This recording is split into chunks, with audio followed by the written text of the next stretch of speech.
From Hollywood, it's time now for... Johnny Dollar. Roy Vickers, New Britain Mutual, Johnny. Hi, Roy. How'd you like to try some Creole cooking? Okay, what's up? One of the bellhops at the St. Agnes Hotel in New Orleans had quite a time last night. He opened the safe and walked out with $7,500 in cash and a diamond necklace worth a cool $25,000. So help me, Roy. I didn't know bellhops had so much fun. That isn't all. He also stole a station wagon belonging to the hotel manager, not to mention the manager's wife. What do you want back? Mainly that necklace. It's the property of one of our clients.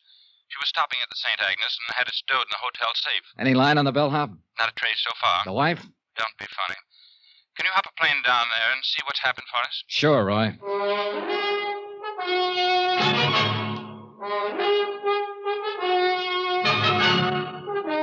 Tonight and every weekday night, Bob Bailey in the transcribed adventures of the man with the action-packed expense account, America's fabulous freelance insurance investigator. Yours truly, Johnny Dollar.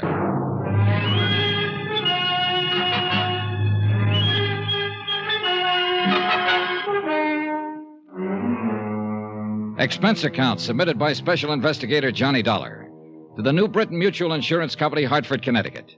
The following is an accounting of expenditures during my investigation of the Valentine matter. Expense account item 1, $175 and no cents. Airfare and the incidental costs it takes to get from Hartford to New Orleans. Once there, I was more than surprised to discover the police had wound up the whole case. The prodigal bellhop, along with the $7,500 in cash, the diamond necklace, the station wagon, even the manager's wife, had all been recovered. Everything and everyone tearful, but intact. I reported this development to all parties concerned, phoned the airport for a reservation back to Hartford, which they said would be the following afternoon, and then looked around for something to do. I found a spot on Burgundy Street that seemed to be less crowded than the others and settled down for the evening. That's where it happened. He was sitting alone, tall, gray-haired, rugged. A face full of some 50-odd years, I guessed, and full of some other things no one could guess. It was 3 drinks at the bar before I made out who he was, who he had been. A man who was once big, in a way that only Prohibition made them big. This seat taken? No. Mind if I sit down, Mr. Valentine? Well, you can't be that old. How old? Old enough to recognize me. Recognize you from your picture. A long time ago. Time. I guess I could tell you more about that than anybody. You a cop? No, I'm an insurance investigator. You were a cop once? Once. Can I buy you a drink, Mr. Valentine? Damn's enough. Sure. You're doing better than the boys in the force. I've been living in New Orleans for 3 months now. Nobody's called on me. Any reason why they should? No. No, there isn't. But then no one's ever figured out a way to stop a policeman from making a visit when he wants to. That's true. That's a funny thing. There's a lot of policemen I've liked in my day. Visiting policemen. That is, on certain days. You're too young to remember much about it, Dollar, but a long time ago, a bunch of old women made a law called the Volstead Act. Sure. Prohibition. Everybody heard about it. Including the old women who passed the law. You see, this law was supposed to be for the other guy, not for them. Anyhow, a lot of people started bottling up violations of this Volstead Act. You tired? No, not a bit, Dan. Well, it got me a lot of money, a lot of trouble. 13 years for income tax evasion, finally. Ended just 3 months ago, and I came here to live happily ever after. Funny. No. New Orleans is a nice, quiet place to live. Better still, no one's bothering you. That's the way I want to keep it. And they can pass 1,000 stupid laws, and I'm not going to fall for any of them. Everything the book says, everything in order. How's that sound? Pretty good. You believe it? Yes, I do. Then I've got my point over. I'm flattered that you recognize me, Dollar. I paid back 10 days for every one I took. Now, all I ask is that you don't ask the police to bother me. Okay. As far as I'm concerned, Dan, you didn't even have the dinner I'm about to buy for you.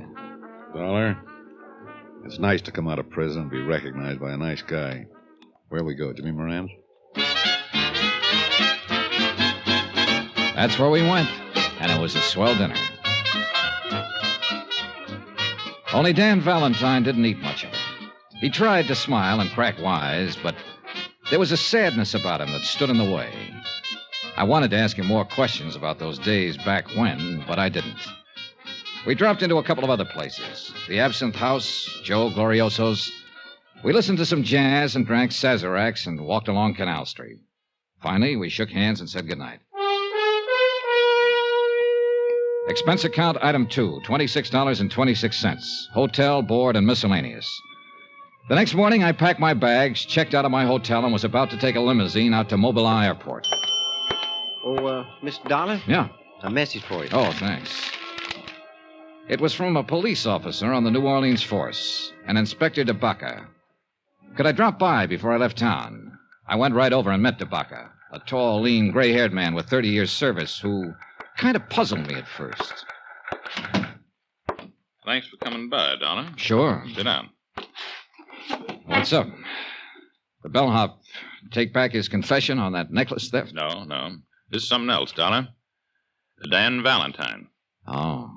You met him about 6:30 last night. You had 2 drinks with him, and you went over to Moran's and had dinner. You went to 2 other places. You left him at 11:30. Yeah, I also brushed my teeth when I got back to the hotel, but I bet you can't tell me what color my pajamas Now, take were. it easy. Just take it easy. Maybe I'm saying this bad. He doesn't know it, but we've been keeping an eye on Danny ever since he showed up in New Orleans. Just so happened you were with him last night, and you did business with us here yesterday afternoon. So? We want to know if you had any business with Dan Valentine. Don't be funny, Inspector. Okay. Now, don't get huffy. Let me put it this way. Dan came to New Orleans 3 months ago, bought a house out in Jefferson Parish. He hired a housekeeper, bought himself a little car, took up fishing every afternoon or just walking. Nothing wrong with that? No, of course there isn't. We liked it fine. The boys in the car drive by now and then, look at him. Just look. No questions, no knocking on the door. When we see Danny in town, we turn the other way. Just look, you see? Sure. Now, he doesn't have any visitors. No old pals from Chicago or New York or Detroit come to see him. He lives alone. And he likes it. That's what he told me. You're his first visitor. Now, I just wondered. You wondered wrong, DeBaca. Okay. I had to ask about it. You know how it is. Yeah. Excuse me. Yeah? Okay. Right on cue. Your pal just stopped a couple of bullets. Huh? Danny Valentine. Come on. According to the uniformed officer who had put in the call, a newspaper boy had found Valentine lying on the sidewalk and roused the neighborhood. One of the residents had carried him inside. The ambulance crew stood by the bed as we came in.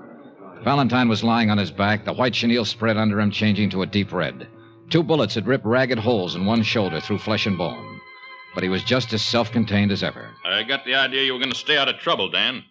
I didn't know I was in any trouble. Hiya, Dollar. Okay.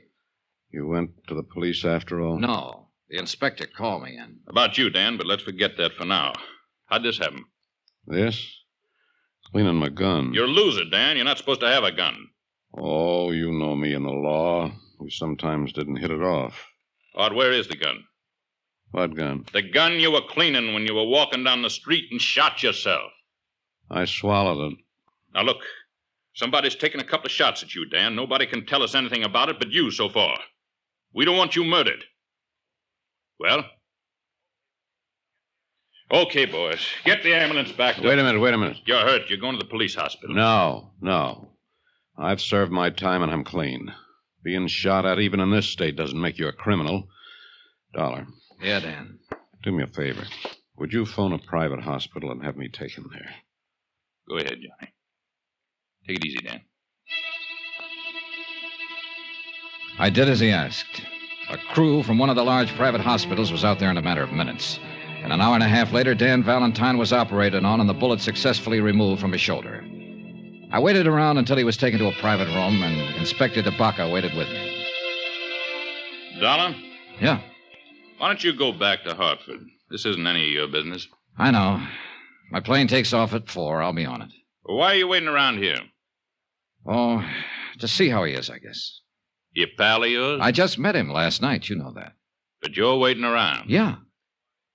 You want me to tell you why you're waiting around? You want to make sure he's okay. You met him last night, and outside of what you ever read or heard about him, you don't know him from a load of coal. But you want to make sure he's going to be all right. Well, so do I. Because in that room and on that bed lies quite a man. Well, that about summed it up. No matter what he had been or what he had done, Dan Valentine was quite a man. It was the same thing that had caused me to go over to him the night before and start a conversation. The same thing that caused me to believe his plans for living a quiet life in New Orleans. He came out of the anesthetic a half hour later, and he sent for me. Hi. Hi. They say it's going to be okay. Oh, sure. This is nothing. I just wanted to thank you for giving me a hand. Tabaka could probably help you more. All you have to do is tell him who shot you and why. I shot myself, and just for something to do. Look, Dan, I have a fair idea of how tough things were for you and how tough they can be now. But Inspector Tabaka understands it, too. He'll do everything he can to help you. But you have to help him, Dan. Tabaka's a good boy. You're right. You'll tell him who shot you? If there was any way he could help me, I'd let him know first. I'll handle this myself. Guess you'll want to be getting your airplane. Yeah. Good luck, kiddo. Same to you. I went back to my hotel, picked up my bags, and took a cab to Mobilon Airport. My plane had developed engine trouble, and there was going to be a 5-hour delay. I killed time at the bar and in the restaurant and just standing around looking at the field at night. By that time, the newspapers carried the story of the attempt on Dan Valentine's life. It was as skimpy as the story Dan had told himself, and it troubled me. Mr. Dollar. Yeah? Long-distance call for you from Hartford. You can take it right in there. Oh, thanks.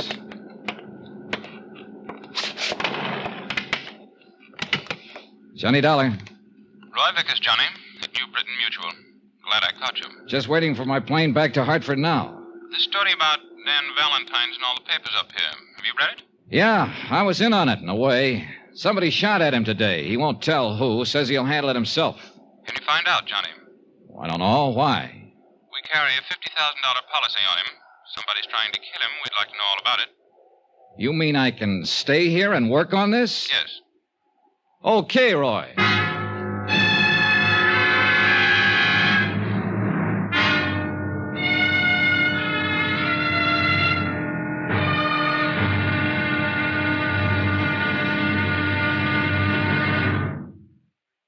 There'll be another intriguing episode in our story of the Valentine matter tomorrow. Tomorrow, all the King's men, that could be the New Orleans police force, try to keep one man alive. And they almost do it. Join us, won't you? Yours truly, Johnny Dollar.